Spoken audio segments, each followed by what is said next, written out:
hebat bisa melahirkan beberapa karya bermutu, tetapi guru yang bermutu dapat melahirkan ribuan orang-orang hebat.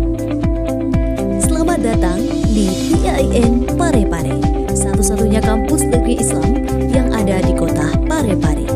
Kampus ini memiliki 4 fakultas, salah satunya Fakultas Tarbiyah. Tarbiyah Institut Agama Islam Negeri Parepare memiliki visi menjadi fakultas terkemuka yang religius, moderat, dan inovatif pada bidang kajian pendidikan dan kependidikan dalam mewujudkan IAIN Parepare sebagai pusat akulturasi budaya dan Islam. Fakultas Tarbiyah Institut Agama Islam Negeri Parepare memiliki 8 program studi, yaitu program studi pendidikan agama Islam, program studi pendidikan bahasa Arab, program studi tadris bahasa Inggris, program studi tadris ilmu pengetahuan sosial, program studi tadris ilmu pengetahuan alam, program studi pendidikan anak usia dini, dan program studi pendidikan matematika. Guru adalah ujung tombak generasi tunas bangsa. Gurulah yang pertama mengukir akan dijadikan apa generasi muda ini. Di IAIN Parepare, selain tersedia sumber daya manusia yang memadai, juga telah dilengkapi fasilitas yang menunjang proses pembelajaran. Visi dan misi keilmuan program studi pendidikan agama Islam Fakultas Tarbiyah Institut Agama Islam Negeri Parepare. Visi keilmuan program studi pendidikan agama Islam yakni mengembangkan pendidikan agama Islam yang moderat dengan paradigma integrasi interkoneksi antara Islam, budaya, sains, dan teknologi untuk menghasilkan lulusan yang unggul.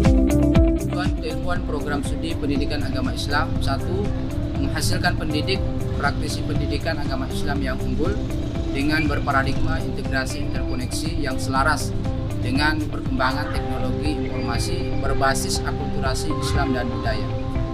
2. Menghasilkan karya ilmiah dan karya inovatif dalam bidang pendidikan agama Islam yang unggul dengan berparadigma integrasi interkoneksi yang selaras dengan perkembangan teknologi informasi berbasis akulturasi Islam dan budaya.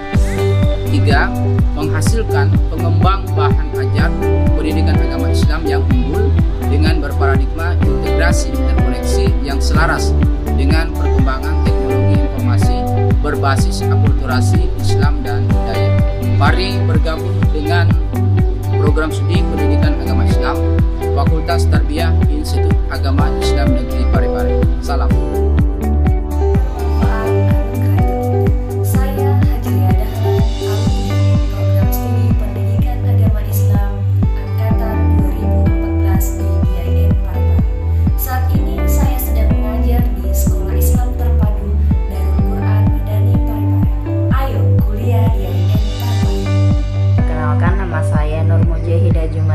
Saya alumni Prodi Pendidikan Agama Islam Angkatan 2018, saat ini bekerja di salah satu sekolah negeri yaitu UPT SMP Negeri 1 Matirobulu. Terima kasih.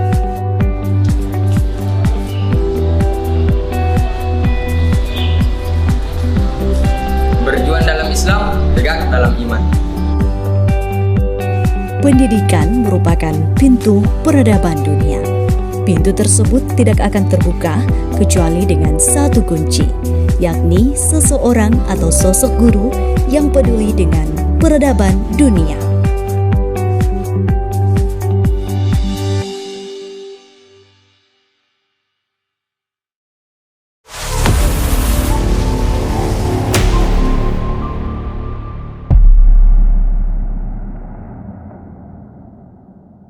Baik, assalamualaikum warahmatullahi wabarakatuh. Waalaikumsalam warahmatullahi wabarakatuh. Ya, perkenalkan nama saya Ahmad Muzir dari Prodi Pendidikan Agama Islam Institut Agama Islam Negeri Parepare.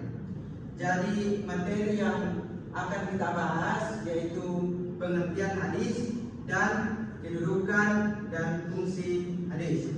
Jadi sebelum kita membahas lebih lanjut, mari kita berdoa, yaitu al-basmalah. Kita sama-sama. Bismillahirrahmanirrahim.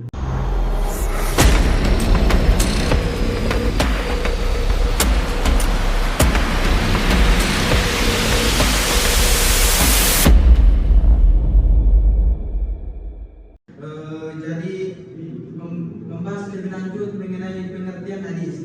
Apakah dari teman-teman ada yang pernah dengar dari kata hadis? Benar. Iya. Jadi hadis itu artinya pembicaraan. Jadi hadis itu ada mempunyai 3 arti juga. Yang pertama itu jadid, baru. Nah, lawannya jadid itu apa? Jadi lawannya jadid itu adalah qarib, terdahulu. Kemudian yang kedua adalah qarib, yang berarti dekat atau dalam waktu dekat, belum lama. Yang kemudian ketiga arti hadis itu adalah khabar atau berita, yaitu sesuatu yang dipercakapan dan dipindahkan dari seseorang kepada seseorang. Jadi kalau hadis yang secara terminologi atau yang sering yang diungkapkan oleh orang-orang, yaitu itu ma'rifa ila Nabi sallallahu alaihi wasallam min qaulin aw fi'lin aw taqririn aw sifatin. Ya, jadi sesuatu yang disandarkan kepada Nabi baik berupa perkataan atau perbuatan atau itu sifat.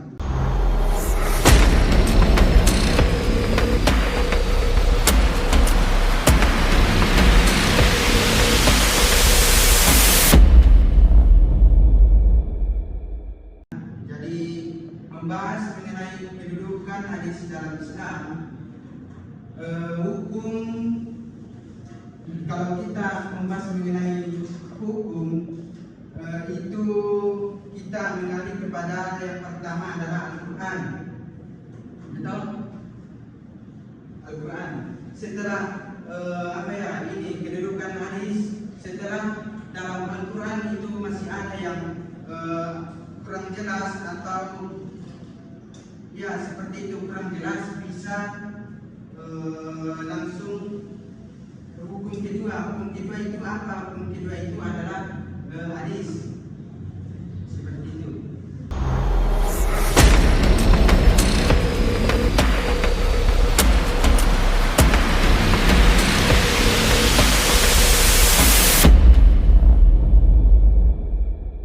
Fungsi hadis terhadap Al-Quran. Jadi fungsi hadis terhadap Al-Quran itu ada 4. Yang pertama al-bayan al-taqrir. Al-bayan al-taqrir ada juga yang menyebut bayan at-tauhid atau bayan at-isbat.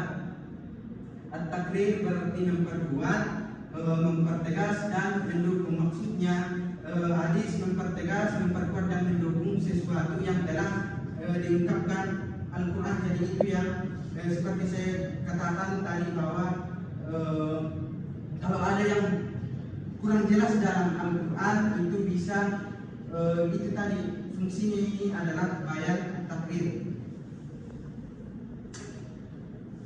Kemudian fungsi yang kedua adalah tafsir al-ayat al-mujmalah, berarti menjelaskan dan merinci.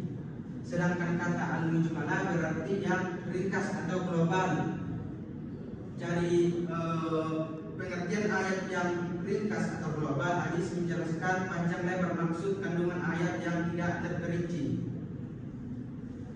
Kemudian yang ketiga bayan at-tashri'. Nah, bayan at-tashri' berarti perbuatan, kewujudan dan penetapan aturan. Jadi yang dimaksud hadis berfungsi sebagai bayan at-tashri' adalah hadis sendiri mewujudkan, membuat dan menetapkan suatu ketentuan, aturan dan hukum yang tidak terdapat dalam Al-Quran. Kemudian yang terakhir yaitu poin keempat adalah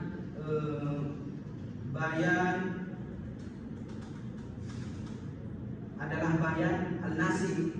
Nah, berarti membatalkan, memindahkan dan mengubah. Yang dimaksud hadis berfungsi sebagai al-bayan nasib terhadap ayat Al-Quran yang ayat Al-Quran adalah hadis datang sesudah Al-Quran dan menghapus ketentuan-ketentuannya. Jadi itu tadi dari yang materi yang kita bahas, yang pertama pengertian hadis, yaitu tadi mau dikaitan Nabi Sallallahu Alaihi Wasallam. Kemudian kedudukan hadis. Kemudian yang terakhir tadi kita bahas adalah fungsi hadis terhadap Al-Quran.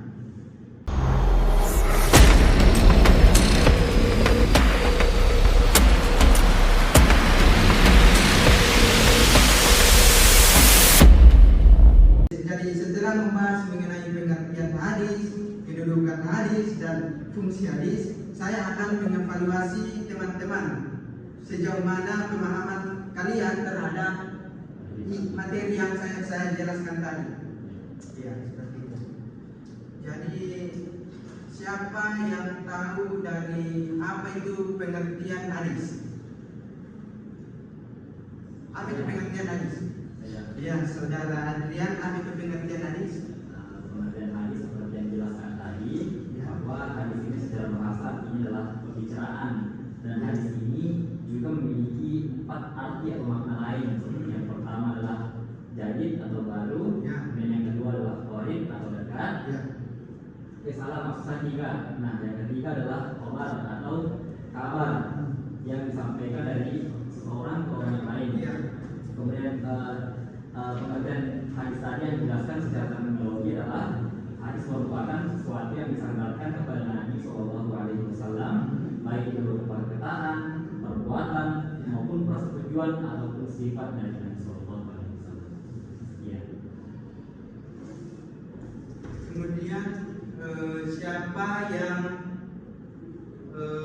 bisa tahu atau bisa dikatakan pilihan ganda? Ya. Jadi setelah Al-Quran, sumber hukum kedua itu apa? Jadi saya akan mengukur sejauh mana pengetahuan kalian. Jadi setelah Al-Quran, sumber hukum Islam yang kedua itu apa? Apakah ijma, apakah hadis, qiyas atau ijtihad? Siapa yang tahu? Sumber hukum kedua itu apa? Ijma kan? Qiyas? Saya.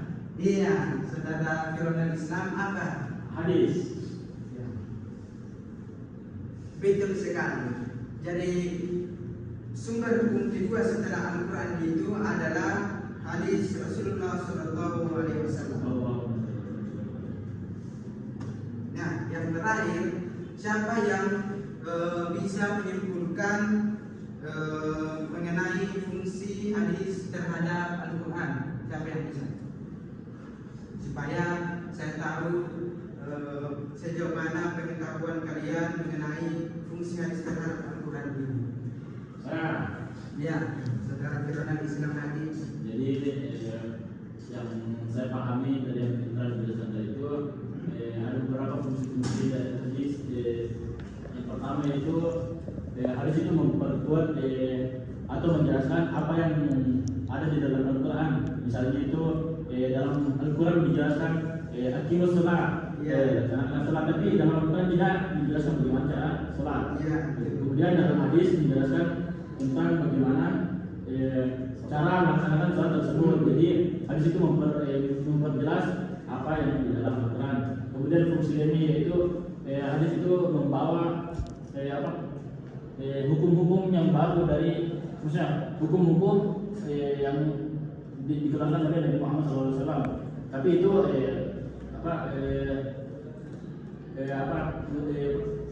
perintah dari Allah Subhanahu Wa Taala. Itu yang saya ketahui dari fungsi-fungsi dari hadis. Jadi betul apa yang dikatakan saudara Firman Islam mengenai fungsi hadis terhadap Al-Quran, tentang bayan takrir, tafsir dan lain sebagainya. Saya rasa teman-teman sekalian sudah memahami apa yang saya jelaskan tadi mengenai pengertian hadis, fungsi hadis, dan kedudukan hadis. Jadi marilah kita bersama-sama menutup pembelajaran pada hari ini dengan membaca Alhamdulillah.